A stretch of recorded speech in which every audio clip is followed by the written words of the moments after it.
It upsets me to see adults and children hanging out on this beach beside the BP, that is to say, British Petroleum oil spill, knowing the kind of toxic chemicals that have been poured into that water. There is a blind respect, a blind trust, faith in the authorities. There is a blind faith in government to govern. There's a blind faith in the media to report important information to us, and accurate information. And there's a blind trust, faith in corporate empires to do whatever the hell they want to do, pretty much, whatever they want to do. And if you have a problem with that, well, then it's your problem. You have an attitude problem. What's wrong with you? If you voice that too loudly, you might get visited by some men in black suits from the Secret Service or something, asking you, are you interested in burning buildings or causing harm to anyone or something? Because there's got to be something wrong with you if you are not going along with this system. That's an attitude which I think is gradually, but slowly but surely, becoming old-fashioned. I can see gradually a shift in consciousness, a shift in how people are looking at things. Incidents like the BP oil spill help to wake people up to seeing that the way that we look at things, the way we've been going about things, isn't right. It doesn't make a lot of sense. We are headed towards the edge of a cliff here. We cannot drain all the real riches, the real wealth of nature, and expect somehow that the future is just going to work out. We're headed towards the edge of a cliff. It's going to be our children who are going to fall off it. And it will be whose fault? It'll be our fault. These problems, there are a series of serious problems that are attributed to corporate empires. Overhunting, overfishing. I don't have much time to go into the details of all of this, but like scraping the bottom of the ocean, taking it too far. There's an attitude that if you can, then you should. If we can do something, well then let's do it. Let's not think about the consequences, let's just do it. And that's the whole mentality of that corporate greed, is not to think about what we're doing, what the consequences will be. Having grown up in the remnants of what was once a thriving fishing industry, and which then became a collapsed fishing industry with a lot of broken homes, I got to see the human ramifications for this kind of mentality. Air and water pollution, poisons in our food and water, mass starvation. Do you realize that 82% of the fertile land in Africa is owned by European businessmen?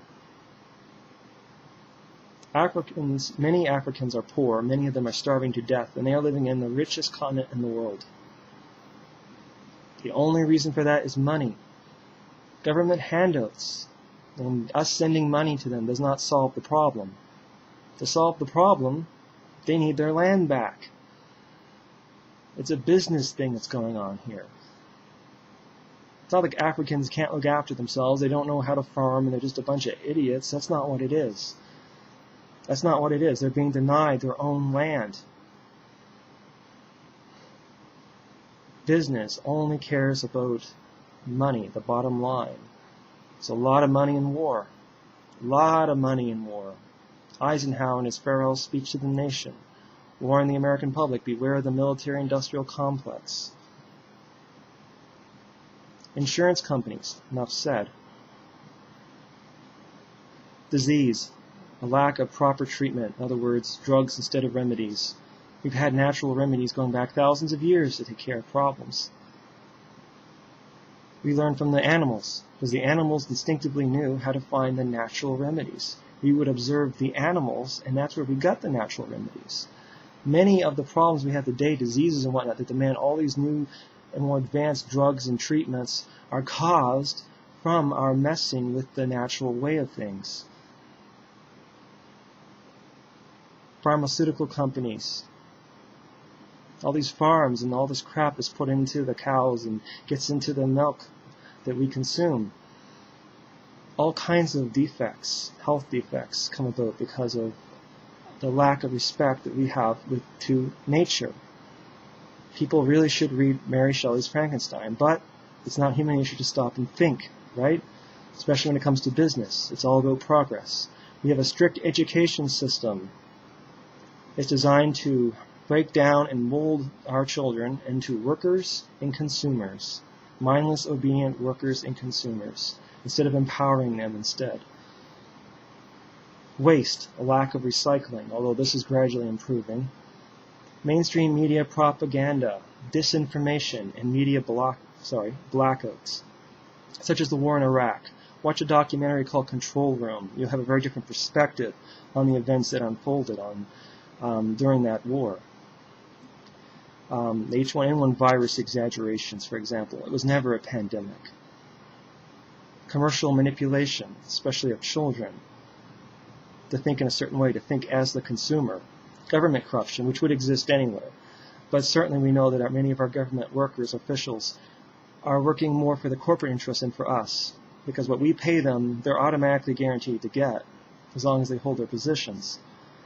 What they get from the corporate empires is a bonus, and they can be very big bonuses, I might imagine. Certainly, they often work for the corporate interest more so than us, the people. Science research corruption. One example for this, briefly, the global warming issue, where you've got all these scientists on one side saying that there is global warming, and that the majority of scientists are on their side, and you've got the other side saying there is no such thing as global warming, and the majority of the scientists are on their side. Personally, I believe in global warming because I'm aware of what's going on up north here in Canada. I think it's a natural thing. It just occurs. We've had several ice ages. As far as I know, the planet has had ice age after ice age. It's just natural that the Earth heats up and cools down.